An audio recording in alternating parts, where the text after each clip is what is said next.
ಕೈ ಕೆಸರಾದರೆ ಬಾಯಿ ಮೊಸರು. ಹಾಗಂದ್ರೆ ಕೈಯನ್ನು ಹೋಗಿ ಕೆಸರಿನಲ್ಲಿ ಇಡುವುದಲ್ಲ, ಅಥವಾ ಕೆಸರನ್ನು ತೆಗೆದುಕೊಂಡು ಕೈಗೆ ಹಚ್ಚಿಕೊಂಡು ಕುಳಿತುಕೊಳ್ಳುವುದಲ್ಲ. ಹಾಗಾದರೆ ಏನು ಮಾಡೋದು? ತಾವು ನೋಡ್ಬೋದು, ಇಲ್ಲಿ 2 ಮಕ್ಕಳು ದನಗಳ ಸೆಗಣಿಯನ್ನು ಬಳಿತಾ ಇದ್ದಾರೆ.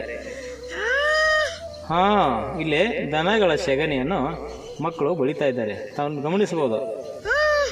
ಹೌದು, ನೋಡಿ.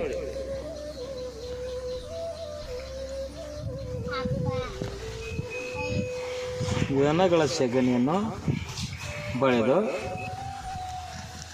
ಅವುಗಳ ಮೈಗಳನ್ನು ತೊಳೆದು ಅವುಗಳಿಗೆ ಮೇವುಗಳನ್ನು ಹಾಕಿ ಅವುಗಳ ಮೈಗಳನ್ನು ತೊಳೆದು ಹಾಲನ್ನು ಕರೆದುಕೊಂಡು ಆ ಹಾಲನ್ನು ಕಾಸಿ ಹೆಪ್ಪನ್ನು ಹಚ್ಚಿ ಆ ಹೆಪ್ಪು ಹಚ್ಚಿದ ನಂತರ ಮೊಸರನ್ನು ನಾವು ತಿಂತೇವಲ್ಲ, ಅದು ಕೈ ಕೆಸರಾದರೆ ಬಾಯಿ ಮೊಸರು. ಅದಕ್ಕೆ ಕೈ ಕೆಸರಾದರೆ ಬಾಯಿ ಮೊಸರು ಅಂತೇಳಿ ಹೇಳ್ತಾರೆ.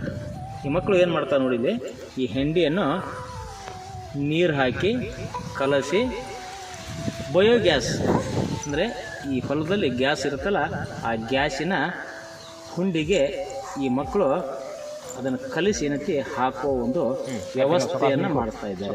ಗಮನಿಸಬಹುದು. ಅದಕ್ಕೆ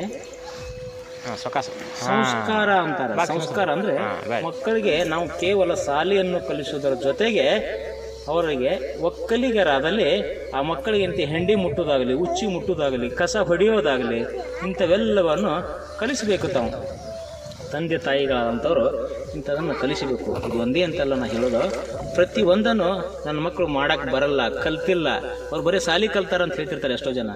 ಹೀಗೆ ಹೇಳೋ ಬದಲಿ ತಾವುಗಳು ಅದರ ಜೊತೆಗೆ ಇದನ್ನು ಸಹಿತ ಕಲಿಸಬೇಕು.